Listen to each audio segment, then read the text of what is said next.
What it do? It's your boy Teely, and I'm back with another crazy video. See, right on time. But we're back with another episode of Insanity Body Cam. We got another crazy one. Murder suspect loses control during interrogation.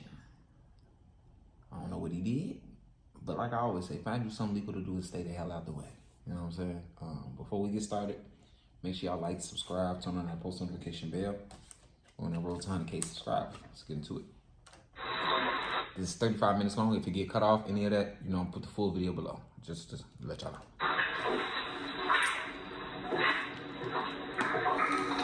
This is 20-year-old Brooks Cleary. Just hours ago, cops broke down his apartment door, finding his brutally deceased girlfriend lying on the floor. Yeah, he did. When Brooks is arrested, he appears as though he has no idea his girlfriend was just killed, even though he's... Oh, yeah, you did it.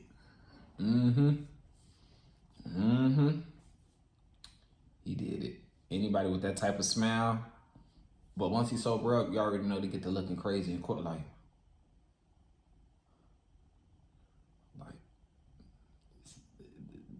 yeah, he did it. Wearing a bloody Whatever shirt. it is, he did it. Oh, jeez, please. Alright.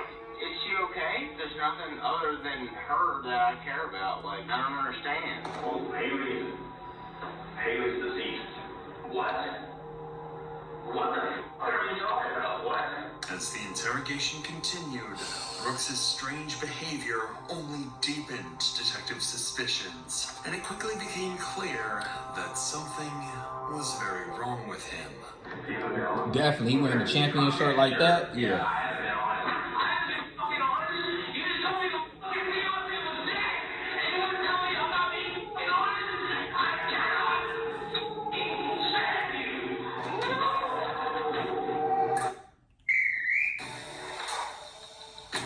He did it. Doing all that. The crazy thing is, he doing all that, and it end up he did it. That'd be crazy. He doing all that just to be like, yeah, that man did it. Like, all right, let's get into it. On a quiet Thursday evening, emergency responders rush to an apartment in Marietta, Georgia, after a 911 call reports that a young woman is having a seizure. When paramedics arrive, they walk in to find a dead woman lying on the floor, her boyfriend towering over her. The victim, 21-year-old Haley Johnson, wasn't suffering a seizure at all. Instead, she'd been shot. And sitting beside her was her fiancé, Brooks Cleary. Realizing the situation, paramedics quickly call for police. Fiance, okay. Anything? Weapons are head. Okay, what's going on? Shells on the ground next to it. Multiple gunshot to the head. Oh, split shotgun. At first, Brooks appears completely out of it, silently sitting on the floor, staring blankly at the officer. But when officers move to detain him, his demeanor quickly shifts, and he starts cracking jokes and trying to make light of the situation. All right, wait, come here. Yeah, stand up. Oh, we did a straight move on him. We didn't see anything. Let's just go wait for it. Hurry up, that's this way. Yeah, good reach your pocket. Hurry up, thanks. All right, do you have some shoes or something in the house? Yeah, in the house, yeah. All right, where are they at? Well, they're gonna be in the house, yeah. Well, obviously, where at in the house? Nike's what? Probably, on the right. Needless to say, Brooks's behavior is far from normal, cracking jokes and smiling almost as if he doesn't even realize his girlfriend is lying dead inside their home.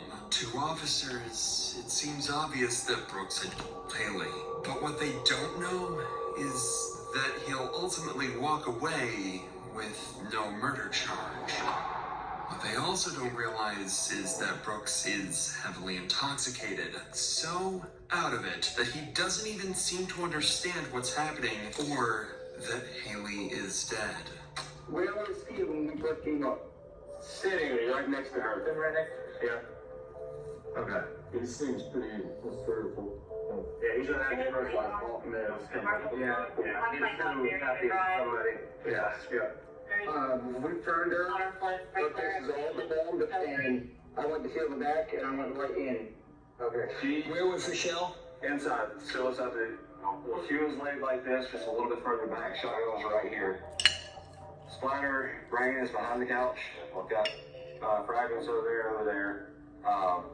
Front of her face was completely deformed, but don't know where the actual shot went through. I'm assuming the front. Yeah, that's where we're at right now. I have talked to him. He's in the back of my car. Yeah. But he's very happy-go-lucky for being his wife or fiance is like this. Inside the living room, blood and brain matter are splattered across the walls. In the center, Haley lays in a pool of her own blood, her face so badly deformed it was almost unrecognizable. Despite the brutality of the scene, it isn't immediately clear what had happened, and whether this is self-inflicted, deliberate, or accidental remains to be seen.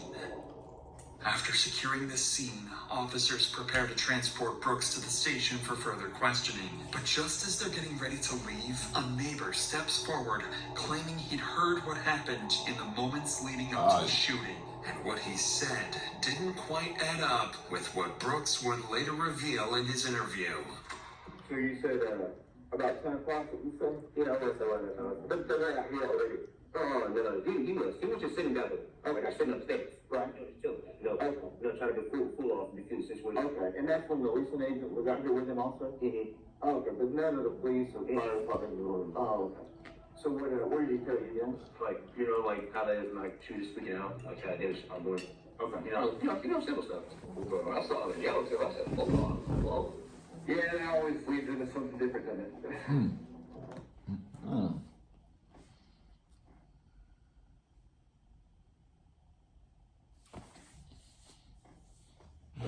Oh, okay. So what did he tell you again? Like, like how they, like, she was speaking out, like how they was doing. Okay. Simple stuff. I saw it in yellow too. I said, whoa. Yeah, they always lead into something different than it. Anyway, nothing for anybody else around here to worry about. To officers, it sounds like something they dealt with plenty of times before. An argument between a couple that spiraled into violence, with Brooks as the obvious suspect. But later during the interrogation, it will become clear this case isn't as straightforward as it seems. Came at me and fell and then busted her lip open. I got her all over myself. For now, Brooks sits secured in the back of a patrol car, headed to the station for questioning. At the same time, officers begin reaching out to friends of both Brooks and Haley, asking them to come in for interviews. Conversations that would later shed disturbing light on their relationship. But on the ride to the station, Brooks's obliviousness to the situation only becomes more apparent. Why am I even sitting back here? Yeah, he out that shit. That hurts so bad. Look, I didn't even do anything wrong. What the fuck? He sound like a female.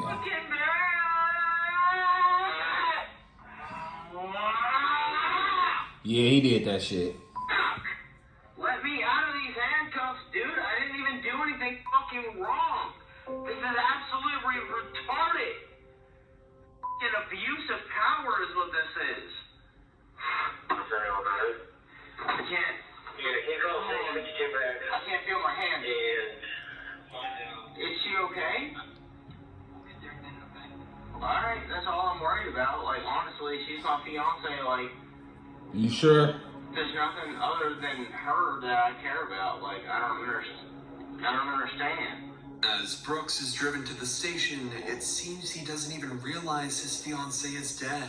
Considering the gruesome scene inside the apartment, detectives speculated whether his ignorance was the result of drugs, mental instability, or simply just a fake performance. Regardless, Brooks arrives at the station and is placed in an interrogation room. From the detective's point of view, the case already seems clear. Brooks was the only person inside the apartment, his shirt was spattered with blood, and neighbors overheard him arguing with Haley just before the gunshot. However, when detectives look into Brooks's criminal history, they find nothing. Unusual for someone now suspected of such a violent crime. Still, with the damning clues they had so far, all investigators needed to do was break through his erratic behavior and get him to confess, something Brooks had no intention of doing. You don't have to do that. How? I never did anything. I'm fucking Beyonce. Dude, I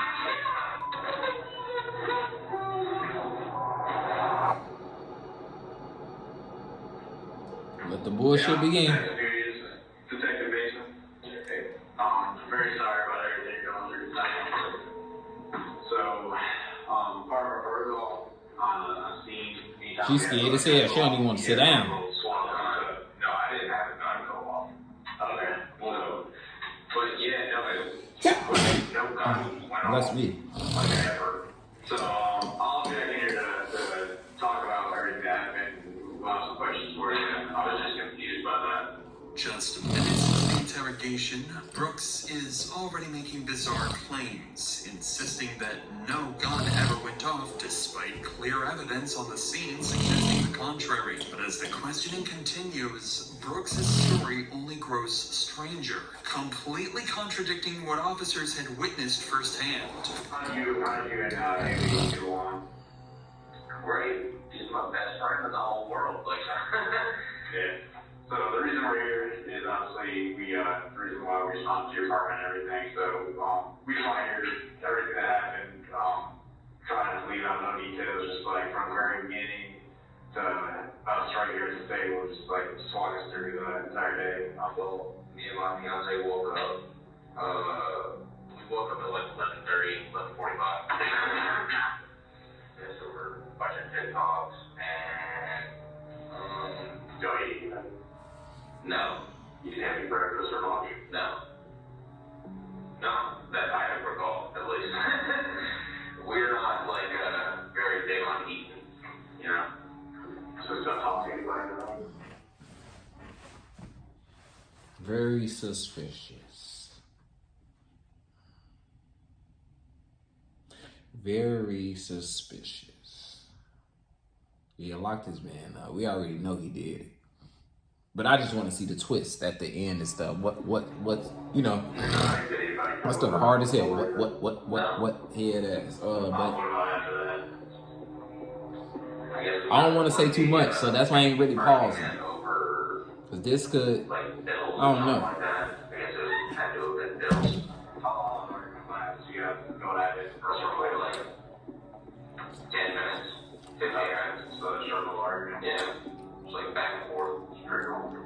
Detectives note Brooks's behavior here is tense, with his laughter sounding slightly forced. Furthermore, he claims that he and his best friend, Haley, spent the entire day at home relaxing, with only a minor argument later in the evening. A story detectives find extremely hard to believe. However, his next statement will finally explain the strange, oblivious demeanor. It seems he actually thinks Haley is still alive.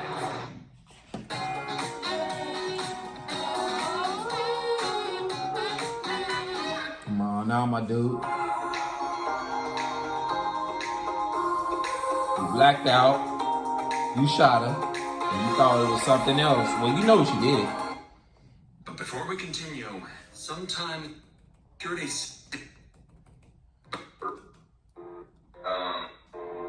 investigation. It was a lot that happened. Like the neighbor, what would happen? I didn't go to a neighbor or anything. Pretty much I just remember sort of the argument that we showed up. I guess the argument. Did he talk to an officer? Not initially, but when I heard the knock at the door, obviously I go, check and see. Then I talked to him. So, you said he talked to an officer. How many officers did he talk to? I believe it was like one or two. Did anybody talk to Haley? Yes, I think so, yeah. Walk inside your apartment, or did they? I'm not quite sure, because I was already outside talking to them, and then I went downstairs. And so where was Haley at when you were by the front door? She was kind of in our little hallway. We have a bathroom that leads into the, was she standing up or living room? She was standing up.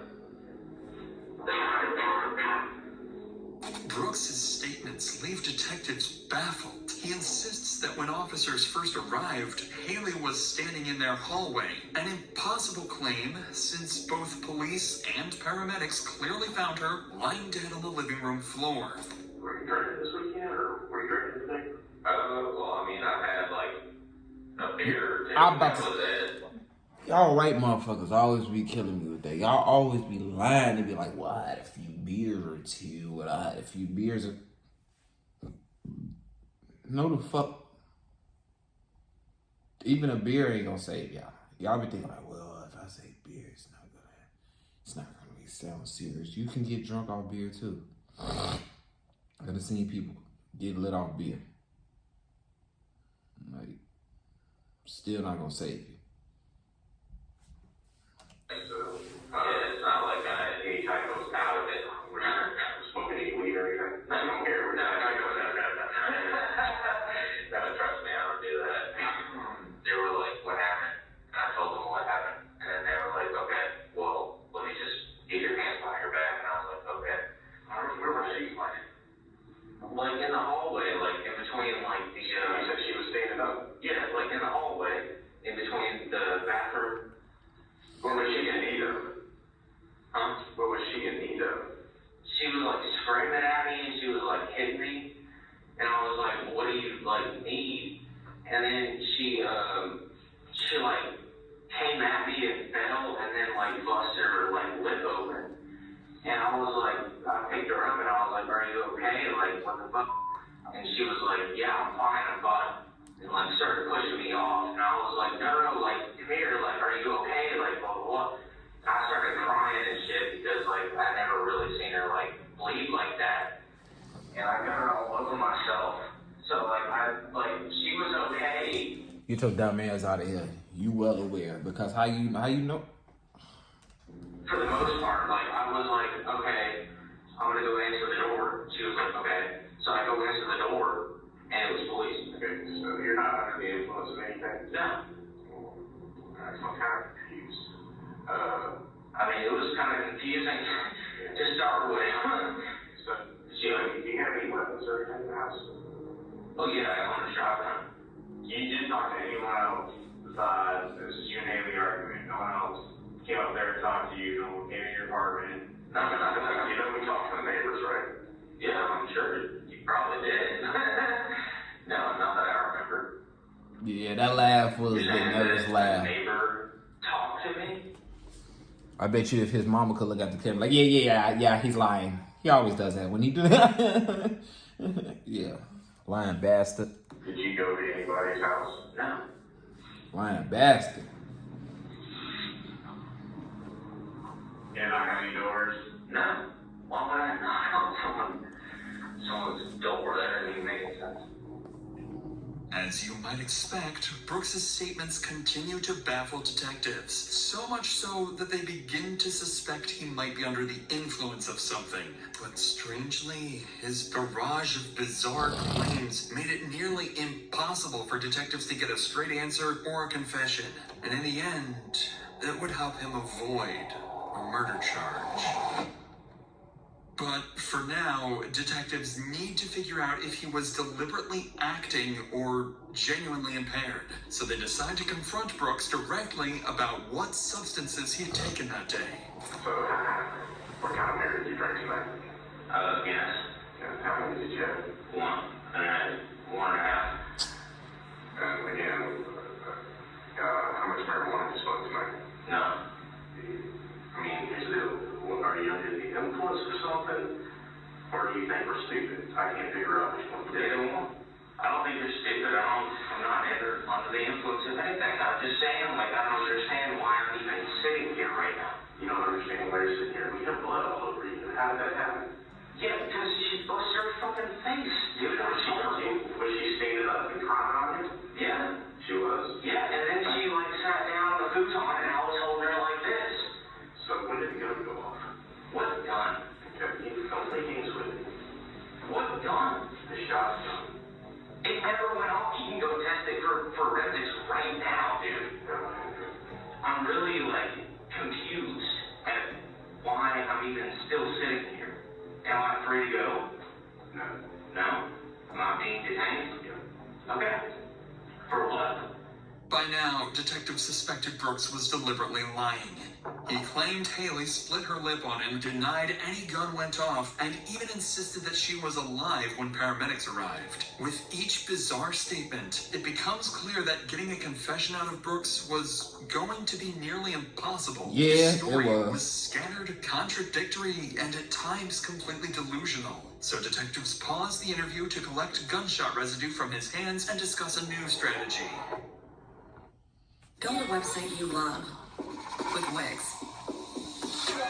For your words, That's when several of Haley's closest friends unexpectedly arrive at the station. And they gonna tell the Investigators truth. immediately see an opportunity. If anyone knew the state of his relationship with Haley and what really happened that day, it was them. So I know you guys was at your bar. Did you guys get any contact for that? For Anchor Bar? Yeah, over the phone or anything. I called him just like while I got off work. Just like, hey, what you doing? And they said that they were about to have like a date night. And they were like, it'd be great if I could tag along. Then we smoked. Just one. He said it. He said he don't smoke though, guys. He just lied just to lie. Like, this man gonna lie. If he get out of jail, like somebody need to lie his ass down. Fuck you talking about? Okay. So you guys get the Anchor Bar. We all got Philly cheesesteaks. Our Bloody Mary. He got one drink and she got one. She tasted it. She said that she didn't like it. So he goes and he drinks hers. And he was like this over the table. There was a kid like looking at us, and I felt so embarrassed. I was like, "Yo, you're like embarrassing me like this." Whole family writing. So I got in the car and I was just waiting for them, and she came out. He just pushed the table over. I'm so embarrassed. I can't believe this happened. And then she was like, they banned us. She said they banned us. We can never go back there again. What the friends reveal completely dismantles Brooks' story. Not only had he not stayed home all day as he claimed, he was out drinking, acting aggressively, and even caused a major disturbance at a restaurant, getting himself banned for life. But beyond just contradicting his timeline, their testimonies paint a far darker portrait of Brooks' relationship with Haley. She really loved him and really didn't want to give up on him, I guess. That's what's happening when, it wasn't working. lady, this is what happened when you be trying to be a mother instead of actually being a significant lover and just letting go. If you really love somebody, you'll let it go just as much as you want to be like, I want to stick around. I see the woo. You have to let go. Let go. You go too far, you end up killing you, end up dead. He was drinking. You can't save everybody. You can't save everybody in life. You're not God. But she never talked to me about it. No way, shape, or form can you save her. Incident where he hit her and was yelling at her and pushing her. Did she ever mention him like having a temper, being angry? Oh yeah. Yeah, he definitely had a temper. And sometimes it was directed at her. You know, they would get into arguments and stuff, and sometimes it would just be at anybody. You know, he was constantly losing jobs, switching between jobs. You know, he would. Let's just start off. Just tell me anything that Haley said to you about Brooks that you think is concerning or might be relevant to this case. Just sort of the way that I guess he treated her, like attitude-wise, just like he wouldn't let her borrow his car. Like he would make her walk to work every single time, like almost like he valued the car more almost. The relationship really took a turn for the worst starting in like 2021. She showed up at the store when I was closing alone, and she was in her pajamas and her slippers, and she did not have any belongings on her. Like, she ended up staying with us for the night because when I tried to take her back to her apartment, the door had been locked and he wouldn't let her in. At a certain point, he started calling her dumb cunt, as if like he would call a person sweetheart. That was his name for her. I think it's like Matter of fact, saying, dumb cunt, go get me a beer. There's been multiple times that she told me she was going to have to get a second job on top of working 40 hours in provinces to try to make ends meet because he wouldn't get a job. Okay. That she was applying to jobs for him, that he was getting interviews and refusing to go in. Oh, hell no. She should have been there. You doing too much. You is not a mother. She called me. Without a shadow of doubt in my mind, she would have called me about that. Peak performance starts with prioritizing rest. Recover smarter. Yeah. To go That's my harder. baby right there. According to Haley's friends, Brooks could be both verbally and physically abusive. They recalled him explicitly calling her a dumb cunt and described his short temper, often taking his anger out on Haley and, at times, even on his friends. He seemed to depend on Haley for everything, financially and emotionally, while giving little in return. Friends said Haley was patient and caring, but Brooks may have taken advantage of that. Now, every detail seems to align. A toxic relationship that ended violently, and Brooks either genuinely doesn't realize Haley is dead, or he's deliberately pretending. To get an answer, detectives decide to test Brooks directly by breaking the news to him and carefully observing his reaction. They want to see if he's lying or if he's genuinely detached from reality. However, they had no idea just how badly this would backfire. Well, Haley's deceased. What? What the f*** are you talking about? What? What? Can you hear this? What? What are you talking about? Get your stupid ass out of here. You knew damn well she was dead, bro. Get your goof ass out of here. Wait. Trying to That's act. not being lying to me right now, dude. I'm not about that. Fuck is he gonna lie to you for about that? Bro, what the fuck?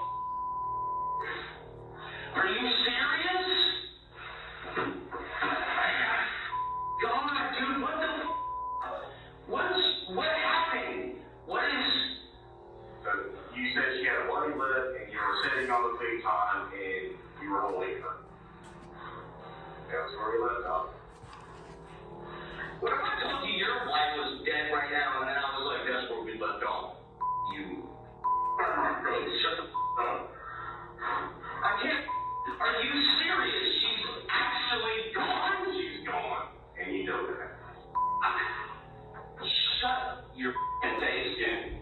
Honestly, I'm so sick of you. You know that. No, what the f*** I did? Why the f*** would I know that? Asshole. Fuck you. We know how she died. How? That's what we're asking you. How? Tell me. How? It's not true, it's not. Shut up. Fuck you. Stop the charades. My f***ing fiance is dead right now. You want me to stop her out of your mouth? I don't give a f***. What do you think, buddy? There's nothing. I don't give a f***. What do you think? Nothing's been the truth. Nothing's been the truth. So actually, that's coming out of your f***ing fat mouth. Before we arrived to the apartment, the police, she was already dead. What? Dude, you put me into a polygraph machine or whatever. I'm telling you the truth. I don't know what the f*** happened to her. That's why I'm asking others what the f*** happened. You haven't been honest with us this whole time you sit here talking. Okay, buddy. I mean, there's not some honest. Where'd you get detective lessons? This man still trying to act. You haven't been honest. Okay. Okay, sure. Yeah, I haven't been honest. Honest? You just fucking me on to the neck, and you want to tell me I'm not being honest? You go fuck your mother, baby. You go shut the fuck up. You tell me I'm not being fucking honest one more time again. I'm telling everything I know. I cannot stand you. Okay. What the fuck? Dude, shut the fuck up. Don't even talk to me, dude. Get the fuck out of here. Just go. Let me have the